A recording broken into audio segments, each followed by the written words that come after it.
Good morning students. Class 12 Hindi medium chemistry, chapter 7 है P block के elements. जो P block के एलिमेंट्स हैं उसमें टोटल 6 ग्रुप हैं। वो 6 ग्रुप मैं आपको बता देता हूँ कौन कौन से हैं। देखिए, इसमें हम बात करेंगे टोटल जो 6 ग्रुप हैं उनमें एक है group number 6, group number 13, group number 14, group number 15, 16, 17 और 18। 6 ग्रुप है। अगर इसमें बात करें तो बैंगन, आलू, गाजर, इन थैली। 14 ग्रुप में आएगा आपका कहे, सीता, गीता, सुन, प्रभु। 15 में आएगा आपका नहीं, पीते, ऐसे, सब, बीड़ी। 16 है ओल्ड, स्टाइल, से, टिपो। 17 ग्रुप है आपका फिर, कल। 17 ग्रुप यहाँ लिख लेते हैं। ग्रुप नंबर 17 फिर, कल, बाहर, आई, आंटी। और ग्रुप नंबर 18 हरभजन, HE, नहरा, अगर, कर। हरभजन, नहरा, अगर, कर, जीरो, रन और आउट। तो ये टोटल 6 ग्रुप है पी ब्लॉक के अंदर, जिसमें से ग्रुप नंबर 13 और 14 इन दोनों की बात हम जो है क्लास 11th के अंदर कर चुके हैं।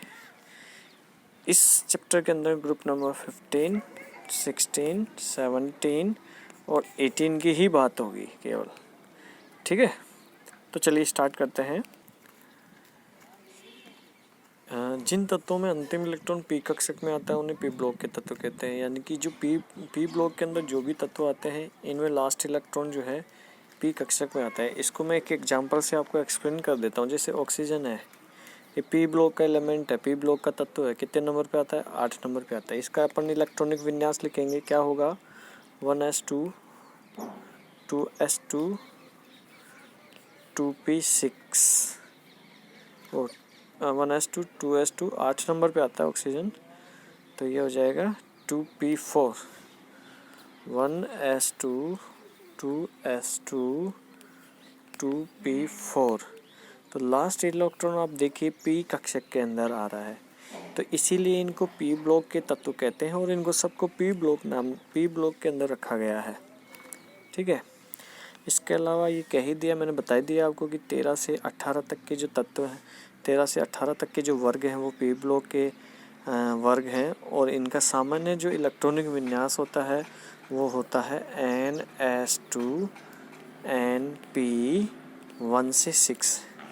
1 से 6 इसलिए क्योंकि ग्रुप नंबर 13 के अंदर क्या होगा, देखो ये सामान्य, अगर आपसे पी ब्लॉक का सामान्य इलेक्ट्रॉनिक विन्यास पूछा जाए तो आप ये लिखोगे NS2 NP 1 से 6, यानी 1 से 6 तक के इलेक्ट्रॉन हो सकते हैं। पी के अंदर मैक्सिमम 6 इलेक्ट्रॉन भरे जाते हैं, तो उस हिसाब से है कि नहीं। तो अब अगर इसमें अगर ग्रुप वाइज पूछ लिया अपन से, जैसे मान लीजिए उन्होंने पूछ लिया 13 ग्रुप का, तो आप क्या बोलोगे? NS2 NP1 बोलोगे। ठीक है, और 14 ग्रुप का क्या हो गया? 14वें ग्रुप का हो जाएगा NS2 NP2 हो जाएगा। 15 ग्रुप का NS2 NP3 हो जाएगा। 16 ग्रुप का NS2 NP4 हो जाएगा। ठीक है, और 17 ग्रुप का हो जाएगा NS2 NP5 और 18 ग्रुप का NS2 NP6। तो ऐसे ग्रुप वाइज हम एक एक पी के अंदर बढ़ता जाएगा एक इलेक्ट्रॉन। ठीक है कि नहीं। अब यहाँ पे मैंने आपको बताया कि अंतिम इलेक्ट्रॉन पी कक्षक के अंदर आता है, इसलिए इनको पी ब्लॉक के एलिमेंट कहते हैं। परंतु ये देखिए यहाँ पे ये हीलियम है, नोबल गैसों के साथ रखा गया है क्योंकि इसकी प्रॉपर्टीज़ जो है नोबल गैसों से मैच होती है। पर इसके अंदर इलेक्ट्रॉन जो है एस कक्षक में आता है, इसका इलेक्ट्रॉन विन्यास 1s2 होता है, तो इस हिसाब से ये एस कक्षक में आता है। ठीक है कि नहीं? आगे बात समझे। अपवाद है आधुनिक आवर्त सारणी की एक कमी भी है कह सकते हैं। अब इस पी ब्लॉक के अंदर बात करें कौन कौन से तत्व हैं प्रकृति धातु इनकी, तो धातु भी आते हैं इसमें, उपधातु भी हैं इसमें और अधातु भी हैं। तीनों ही प्रकार के हैं, है कि नहीं? तीनों प्रकार के कैसे हैं देखो, आपने आवर्त सारणी देखी होगी, ये पी ब्लॉक है पूरा। अब इस पी ब्लॉक के अंदर ये 13वां, यहाँ पे 13वां, 14वां, 15वां, 16वां, 17, 18 ऐसे वर्ग हैं। तो यहाँ ये लाइनें के वर्ग हैं, ये 6 वर्ग हैं टोटल, 3, 4, 5 और 6 वर्ग हैं। तो इस 6 वर्ग में यहाँ पे एक सीढ़ी नुमा संरचना बनी हुई है, आपने देखी हो तो यहाँ पे, ठीक है ना, किताबों में रंगीन कलर में बनी हुई है ये। तो इस सीढ़ी के इस तरफ तो क्या है, सभी धातु हैं। इस तरफ तो कौन है, धातु। इस तरफ कौन है, सभी अधातु हैं। इस तरफ क्या आती हैं, सभी अधातु आती हैं। ठीक है कि नहीं? इस तरफ सभी क्या है, अधातु हैं। तो देखिए यहाँ पे सब अधातु हैं, ये अधातु है, ये सब अधातु हैं। ठीक है कि नहीं? और बात करें यहाँ पे बीच में जो सीढ़ी बनी हुई थी बीच में, उसमें सब क्या होती है, उपधातु होती है उसके अंदर सब। क्लियर? चलो अब स्टार्ट करते हैं। सबसे पहले फर्स्ट वर्ग के तत्व, वो 15 वर्ग के तत्व। 13वां 14 अपन ने 11th में पढ़ लिया था, तो अब 15 वर्ग के तत्वों की बात करते हैं। 15 वर्ग में जो तत्व आते हैं वो कौन कौन से हैं, ये है nitrogen, phosphorus, arsenic, antimony, bismuth.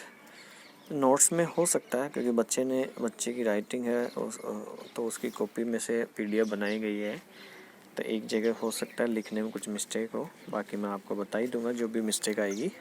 अब जैसे बिस्मिथ है, ये बी है, ठीक है, बिस्मिथ। आई बात समझे?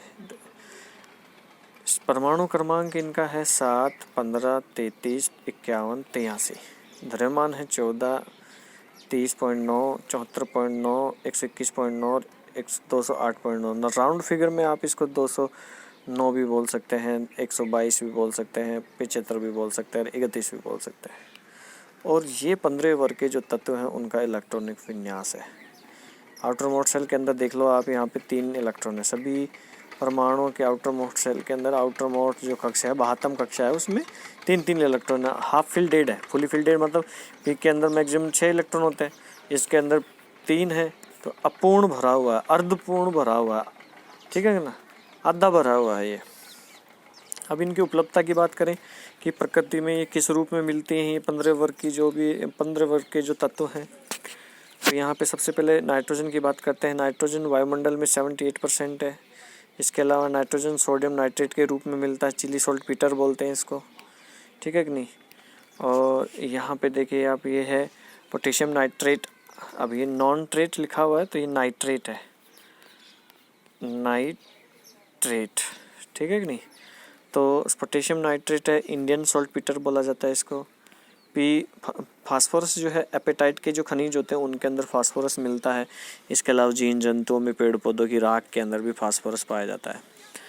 फास्फोरस जो है, फास्फेट चट्टानें हैं, इनका भी मुख्य घटक है। आर्सेनिक, एंटीमनी और बिस्मिथ, ये तीनों सल्फाइड अयस्कों के खनिज जो होते हैं, सल्फाइड अयस्क से बने हुए खनिज उनके अंदर पाए जाते हैं, कम मात्रा में है ये। ठीक है, चलो इनका इलेक्ट्रॉनिक विन्यास की बात करते हैं कि इनका इलेक्ट्रॉनिक विन्यास क्या होता है। तो इलेक्ट्रॉनिक विन्यास मैं आपको पहले ही बता चुका, NS। अब ये 15वां वर्ग है ना, तो NS2 ये हो जाएगा NP3। 15 वर्ग का इलेक्ट्रॉनिक विन्यास ये हो जाएगा। ठीक है, परमाणु त्रिज्या और आयनिक त्रिज्या की बात करें तो आपने पढ़ाई है आवर्त सारणी के अंदर, जब इसके गुणधर्मों की बात की थी पिछली क्लास में, ऊपर से नीचे जाने पर परमाणु त्रिज्या जो है बड़ी होती जाती है। पहले आकार छोटा नाइट्रोजन का, फिर बड़ा, फिर और बड़ा, फिर और बड़ा, फिर और बड़ा। इस प्रकार से आकार में वृद्धि होती जाती है।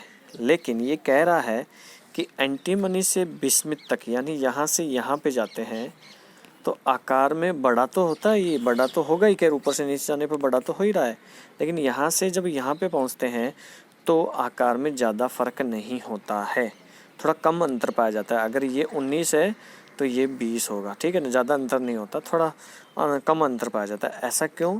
क्योंकि ऐसा जो है इसमें आंतरिक जो है पूर्ण भरे पी कक्षक उपस्थित होते हैं नीचे वाले में, जिसके कारण से जो परिरक्षण प्रभाव बढ़ता है वो कमज़ोर रहता है और नाभिक का आकर्षण बल ज़्यादा होने के कारण थोड़ा वो अंदर की तरफ खींच लेता है, तो आकार अपेक्षाकृत इतना बड़ा नहीं होता है, जिससे कि अंतर कम रहता है।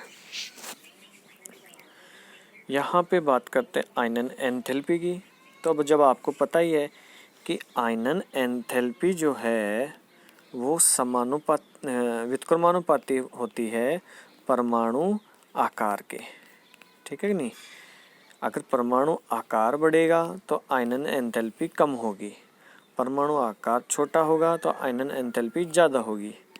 तो ऊपर से नीचे जाने पर परमाणु आकार क्या होता है? ऊपर से नीचे जाने पर परमाणु का आकार बड़ा होता है, तो फिर आयनन एंथैल्पी क्या हो जाएगी? आयनन एंथैल्पी क्या हो जाएगी? आयनन एंथैल्पी ऊपर से नीचे जाने पर कम होगी धीरे धीरे। जैसे जैसे आकार बढ़ेगा वैसे वैसे आयनन एंथैल्पी क्या होती जाएगी? कम होती जाएगी। समझ रहे हैं? अब यहाँ पे देखिए, ये फर्स्ट आयनन एंथैल्पी की बात करें, ये सेकंड आयनन एंथैल्पी की बात करें और थर्ड आयनन एंथैल्पी की बात करें। फर्स्ट आयनन एंथैल्पी का मतलब होता है एक इलेक्ट्रॉन निकालने के लिए, पहला इलेक्ट्रॉन। फिर जब दूसरा इलेक्ट्रॉन भी निकालें, पहले निकलने के बाद में दूसरा भी निकालेंगे तो उसको द्वितीय आयनन एंथैल्पी बोलते हैं। और तीसरा इलेक्ट्रॉन भी निकालें अगर, तो उसे तृतीय आयनन एंथैल्पी बोलते हैं। तो हम तो जानते ही हैं कि जैसे जैसे इलेक्ट्रॉन निकलेगा वैसे वैसे परिरक्षण प्रभाव कम हो जाएगा, जिसके कारण से आयनन एंथैल्पी का मान क्या हो जाएगा? बढ़ जाएगा। इसलिए यहाँ पे ऑर्डर दे रखा है ये कि तृतीय आयनन एंथैल्पी का मान जो है ज़्यादा होता है। विद्युत ऋणता, आकार जितना छोटा उसकी विद्युत ऋणता उतनी ही ज़्यादा होती है। तो ऊपर से नीचे जाने पर आकार बढ़ता है, इसलिए विद्युत ऋणता में क्या आती है? कमी आती है, ठीक है कि नहीं। भौतिक गुणधर्मों की बात करते हैं। नाइट्रोजन एक द्विपरमाणु गैस है, यानी ये N2 के फॉर्म में पाई जाती है, N2 के रूप में, ऐसे नाइट्रोजन, ठीक है नहीं, द्विपरमाणु के गैस अवस्था में है। ये गैस होती है, नाइट्रोजन गैस होती है, आपने सुना ही है 78% गैस है नाइट्रोजन वायुमंडल में। शेष सभी जो तत्व हैं नाइट्रोजन के अलावा, जो भी तत्व हैं सारे, फास्फोरस, आर्सेनिक, एंटीमनी और बिस्मथ, ये सब क्या है? ठोस है, ये सब ठोस होते हैं। नीचे जाएंगे तो जो धात्विक गुण है उसमें क्या होती है? वृद्धि होती है। धात्विक गुणों में क्या होती है? वृद्धि होती है नीचे जाने पर। नाइट्रोजन और फास्फोरस क्या हैं? दोनों अधातु हैं। एंटीमनी और आर्सेनिक क्या है? दोनों उपधातु हैं। और बिस्मथ क्या है? धातु है, ठीक है कि नहीं। तो तीनों ही इस वर्ग में जो है तीनों ही प्रकार के तत्व उपस्थित हैं, धातु, अधातु और उपधातु।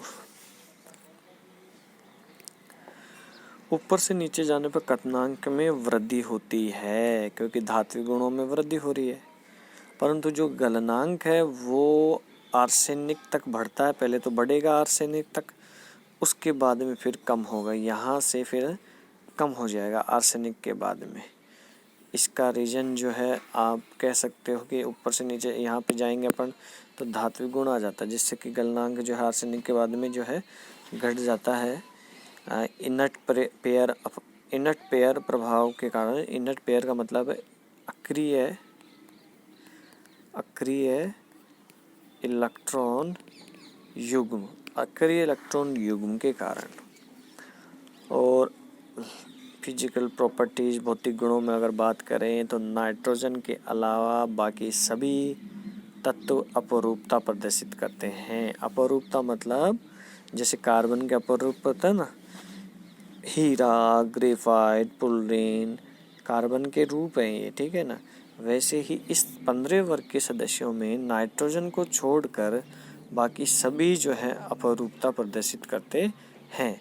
इसमें आपने देखा होगा कि फास्फोरस के, हमारे सिलेबस में फास्फोरस के अपरूप है लाल फास्फोरस, सफ़ेद फास्फोरस, काला फास्फोरस। और अभी अपन उसके बारे में नहीं पढ़ेंगे क्योंकि वो 40% के अंदर जो है हटा दिया गया है, इसलिए नहीं। नॉर्मली हम अपने इस चैप्टर के अंदर फास्फोरस के अपरूप भी उपस्थित है। ठीक है दोस्तों, नेक्स्ट टॉपिक में हम रासायनिक गुणधर्मों की बात करेंगे।